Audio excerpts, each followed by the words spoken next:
Si Jesus ay muling nabuhay. At salamat sa Diyos, kalinsabay nito, nabuhay din ako. Hindi alintana sa inyo, totoong may COVID. COVID is real. Sa simpleng dahilan, galing ako diyan. Minamahal kong mga kapatid, nung una, tulad ng marahil marami sa atin, iniisip ko, tatamaan ng iba, pero hindi ako. Dahil ako'y maingat. Ako'y maingat. Ating ipinatutupad sa simbahan ang protocol, bagamat ako'y di nagmamaskara sa simpleng dahilan, para sa live mass natin, sinisiguradong malayo ako sa tao. Panay ang alkohol, kahit sa misa. Kung ako may nalabas, bilang na bilang. Kahit sa pamamalengke ko, maingat ako. Kung lumabas ako, ay yung tirik ang araw para walang kasabay na tao.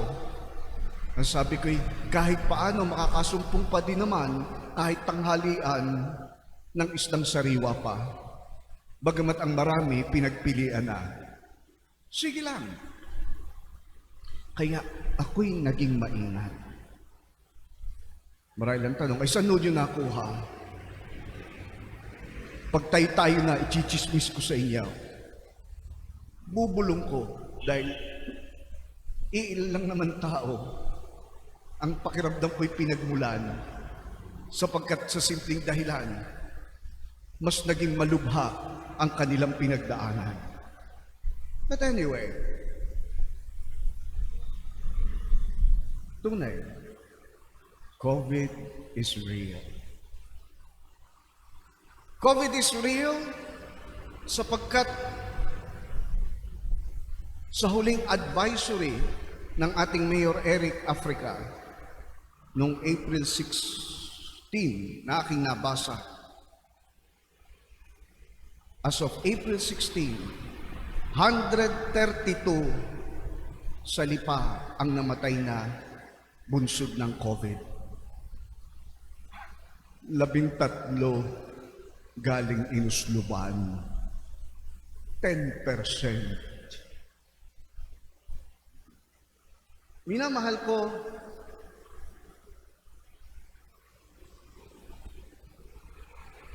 pagtitingnan ko yung karanasan,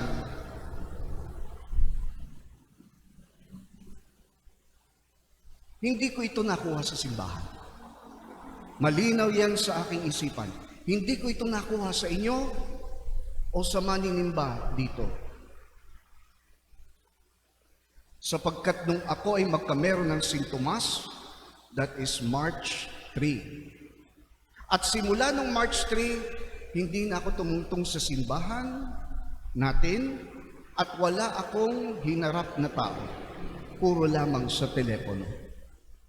Kaya kung sasabihin ng iba, nagkahawahan dahil nung piyestahan, marahil may nag-positive sa atin, pero malaki ang suspetsa ko sa iba nila ito nakuha. Sa simpleng dahilan, dahil kung yun ay nung piyestahan, higit sanang mas marami ang nahawa. Dahil tunay, hindi natin napigilan at tayo'y nagkulang. Pasensya na, wala ako noon ang dumagsang tao. At tunay, hindi napagpigilan din yung iba na magdistansya. Kaya, ako'y naniniwala, hindi sa simbahan. Ang pangatlo ay ito.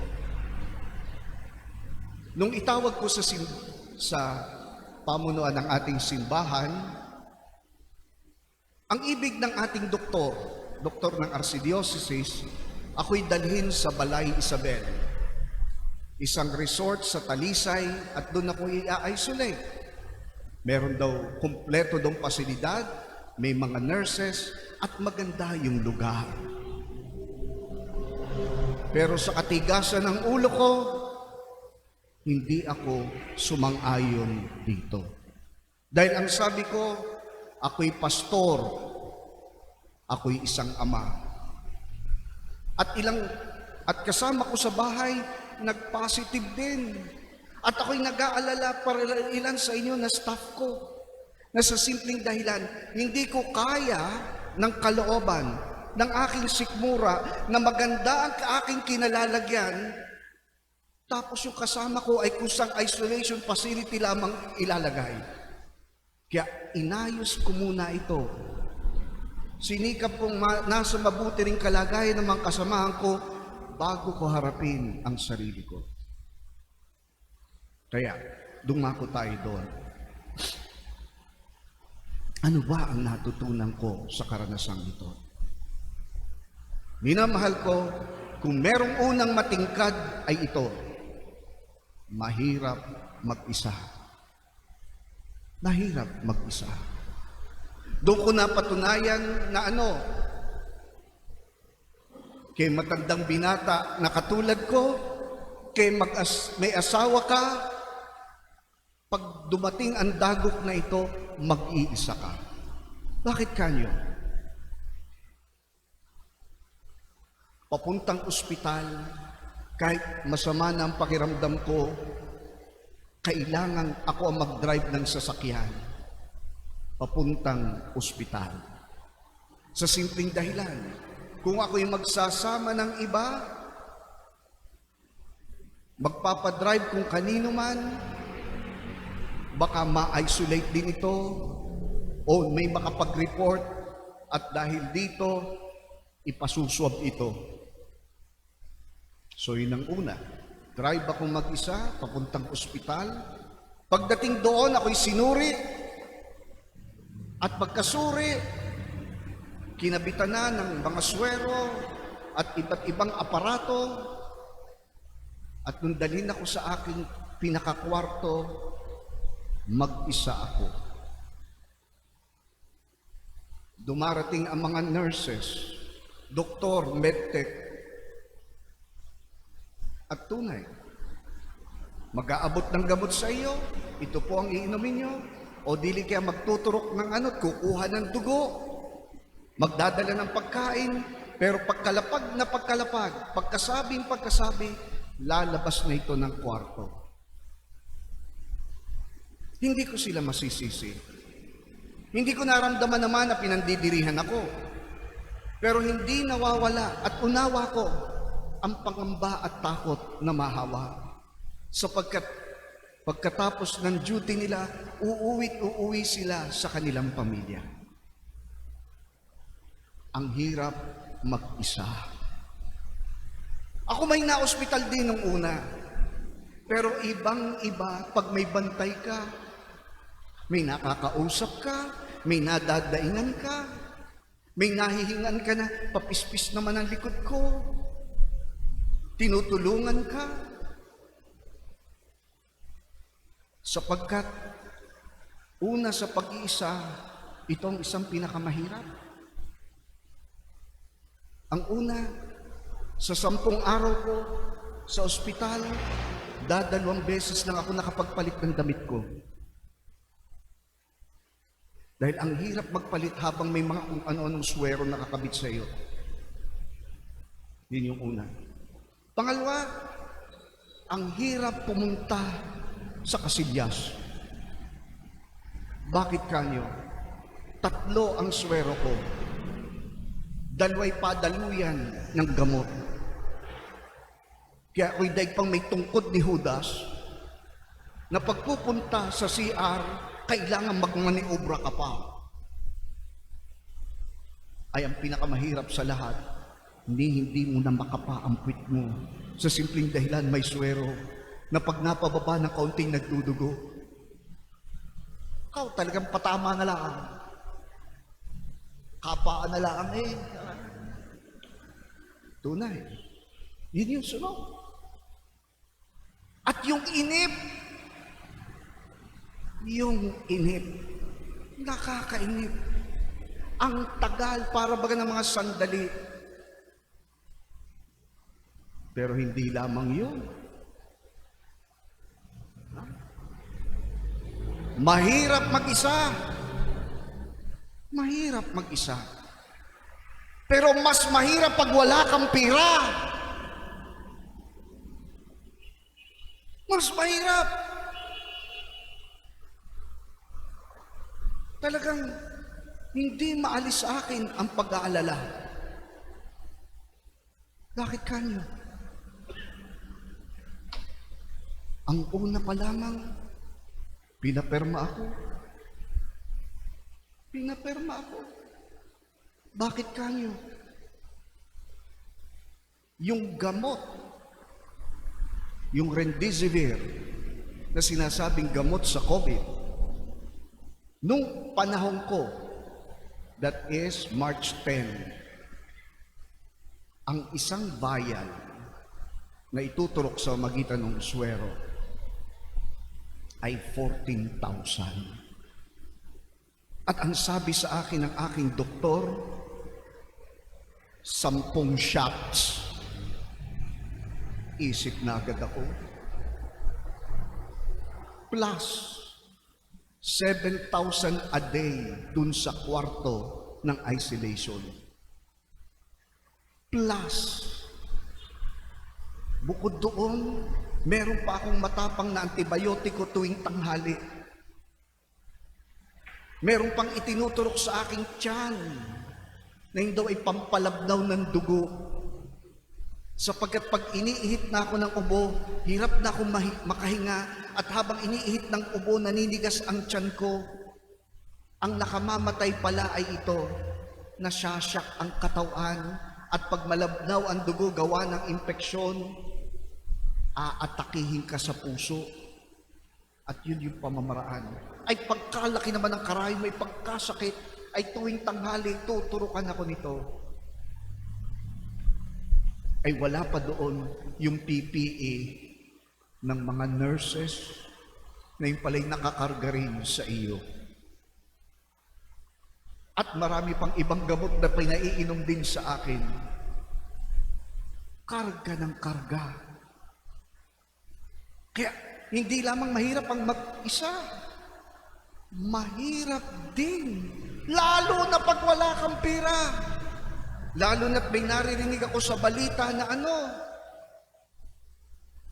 may mga ospital ngayon na hindi ka tatanggapin kung wala kang 200 deposito, 200,000 deposito. Dahil yung 200 mo, malaking tsansa, pag na-intubate ka, pag na-ICU ka pa, ay wala pang 3 araw. Minamahal ko at tunay, yung aking kaibigan doktor na ikinasal ko, na COVID din ito, at 1.5 million. Mabuti na lang at doktor doon nagkiklinik, kaya pinalabas ito and isesettle na lang. Pero para sa iba, mabigat ito. At hindi lamang yan. March 10, ang pinirmahan ko ay for 14,000 per Remdesivir. Ang masakit nito, nalabas ako ng ospital, ang kwentuhan na, dahil doon nagsimulang dumami ang kaso, 18,000 na. At may mga ospital na 20 dahil nagkakaubusan na. Kaya nung mga sandaling yon, pakiramdam ko ang ikamamatay ko hindi na COVID Nervyos. Ay, ako'y nag-aalala. Ako'y nag-iisip. Kaya may mga sandali na ang dasal ko sa mahal na ina ay ito, Mama Mary, ako na pwede mo nang kunin. I have lived a full life. I'm happy with my life. I have no regrets. Kaya, kung loob nyo, kunin nyo na ako. Ready po ako. At kung may kasalanan pa man akong dapat pagbayaran, ako'y tulungan na lamang yung magmakaawa sa anak mo. At yun ang lagi kong dasal, Mama. Kasi ako hirap na rin eh. Nahihirapan ang katawan. Naiisip ko pa ang bayaran. Mama, please, kunin mo na. But this, I tell you, mahirap mag-isa, mahirap lalo pag wala kang pera, pero ito ang sigurado ko na natutunan ko nitong panahong ito. Ang una, may Diyos, kaya hindi ka mag-iisa. May Diyos. Ramdam na ramdam ko ito. Bakit kanyo? Nung mabalita ng ilang kaibigan ko, hindi po ako nakapamalengke. Bakit? Dahil dating ng dating araw-araw ang pagkain. Ang sabi nga lang ng mga kasama ko sa bahay na naka-isolate nun, Father, ang hirap nito eh. Nung ma-hospital ka, wala na nagdala ng pagkain. Yun yung una. Hindi lamang yan. May Diyos. Sapagkat tunay ng panahong yon, maya't maya, ang pangungumusta, inaalam ang aking kalagayan. At ang marami dito, hindi ko na nga nasagot dahil masama ang aking pakiramdam. May Diyos at hindi nag-iisa sapagkat ang nakita ko ay ito. Kahit matandang binata ako at walang pamilya, maraming nagmamalasakit at nag-aalala. Ang tanong na, Father, anong kailangan mo? May kailangan po ba kayo? May Diyos sapagkat may mga kaibigan akong doktor. At itong mga doktor na ito, nung malamay may sintomas ako, ang unang ginawa, nung may 3 araw na, Father, ipasusob talaga kita. Pinapuntahan kami sa bahay ng medtech. At nung lumabas na positibo, panay ang dating ng gamot din sa akin, pati doon sa aking kasambahay, pati vitamins. At nung hindi ako maibsan ng lagnat, may Diyos. Sapagkat matigas ang ulo ng inyong pare, naglalakas-lakasan kahit mahina na. Kaya ang ginawa nitong aking mga kasama, ng aking staff, hindi sila mapakali. Tinawagan ng aking isa pang kaibigan, na kaibigan ng isang kaibigan ko ring doktor, na aking pinaglilihiman. At anong sabi? Magalit ka na sa akin, Father, pero dapat ka nang i-ospital. At tunay, yun yung unang bahagi. May Diyos. Pero ang pangalawang bahagi ay ito, may Diyos. Hindi ako nag-iisa, wala man akong pera, bakit nagkasya? Bakit nagkasya? At ako'y nagugulat. Dahil anong nangyari? Kinover ng PhilHealth ay 270. Pagkatapos nito, 270,000. Pagkatapos nito, meron po akong isang kumpanya sa Maynila na pag nagiging matumal ang mga project at transaksyon ng mga ito, ang laging gawa nila ay ito. Father, available ka? Sige, bakit? Pwede kang blessan niyo yung aking company at kung maaari po'y magmisa kayo para sa amin. At sa kanilang buong paniniwala at nangyayari nga, pagkakatapos nga bang gawin na-pick up na uli. Kaya sila'y tuwan-tuwa. At pag minsan pa nga, pag sasadyay nila ako sa lipa, bibisitahin ako, may dalang pagkain, para makipagkwentuhan, personal na buhay, negosyo, at kalimitan natatapos itong ako'y aabutan. At ito na may aking tinatanggihan. Tinatanggihan ko sa iyo kung mabubusong, ang pakikipagkaibigan na hindi nagbabayaran. Kaya ang sabi ko sa kanila, ako'y dinalaw niyo, sumaya ako, May dala pa kayong pagkain, sapat na ito. At minsan nga, tanong ng tanong, ng detalye, Father, anong pangalan mo, nabuo, birthday mo, pangalan ng iyong ina, etc., etc. Aanin nyo ga? Ay, sagot sa akin para lang ho sa record namin. Ang hindi ko namamalayan ay ito. Ang ginawa ng kumpanya nila, inilagay ako sa mga empleyado nito, spiritual director. At dahil doon, ikinuha ako nung MaxiCare na health card. Na nung iabot naman sa akin, basta inilagay ko na lang sa aking mesa at limot ko na. Kaya nung mabalita nila, tawag agad, Father, may card ka. Anong card? Yung nasa sobre nyo, na ibinigay ko sa inyo. Ha? Ay, yakisa ako. Hagilap na kami. Ikot na kami. At kinover ng MaxiCare ay 180,000. Ang professional fee ng 2 kong doktor ay 80,000. Hindi rin ako pinabayad. Sa awa siguro. At sa kabutihan nila. Kaya ang pinagbayaran ko lang po ay kulang-kulang lamang na 6,000 para sa gamot na baon ko na iinumin ko pag uwi ko. Ano siya sabi ko dito? Kabuti ng Diyos! Kabuti! At hindi siya nagpapabaya, hindi siya nagkukulang sapagkat ito ang biyaya ng kanyang muling pagkabuhay. Ang pagiging Mesiyas na nagliligtas. Ito na iniligtas ako para ako'y magkameron ng bagong buhay. Ang hindi ko lang alam ay ito kung ganun ba talaga kalaki ng kasalanan ng angkad ko at may pinagbabayaran pa rin ako. But nonetheless, tunay siyang Emmanuel. Nang ibig sabihin, kasama natin ang Diyos. Kasama natin ang Diyos.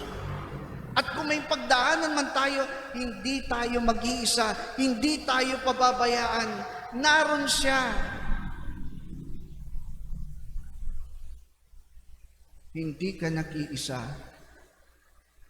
kahit wala kang pera. Bakit laging nagkakasya? Nakakaraos din naman.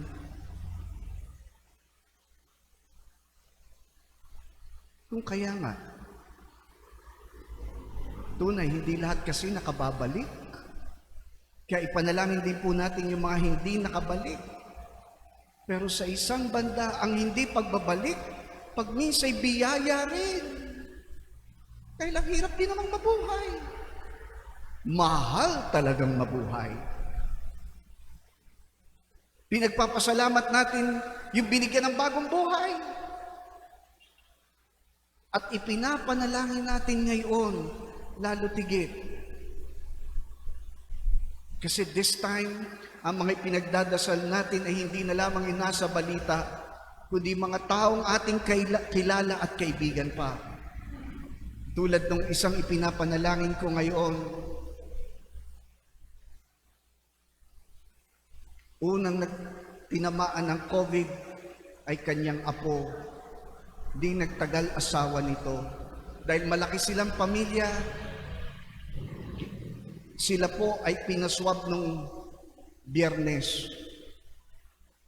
At anong resulta na natanggap ko kahapon? 6 na may edad na positive.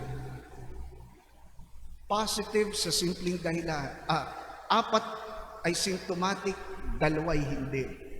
Pero positive pa rin. 3 kaliliitan nila, positive din. Iisa lang ang nakaligtas na negative. Kaya habang kinwarantin sila kasi hindi pala pwedeng dali sa isolation facility ang mga bata, habang nakakwarantin sila, yung kaisa-isang negative natutulog ay sa van nila.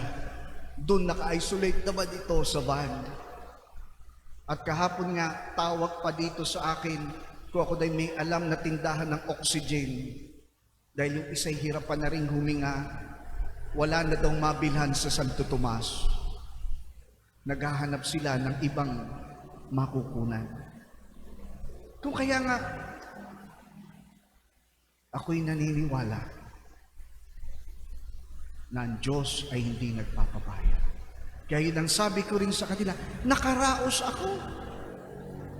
Makakaraos din kayo.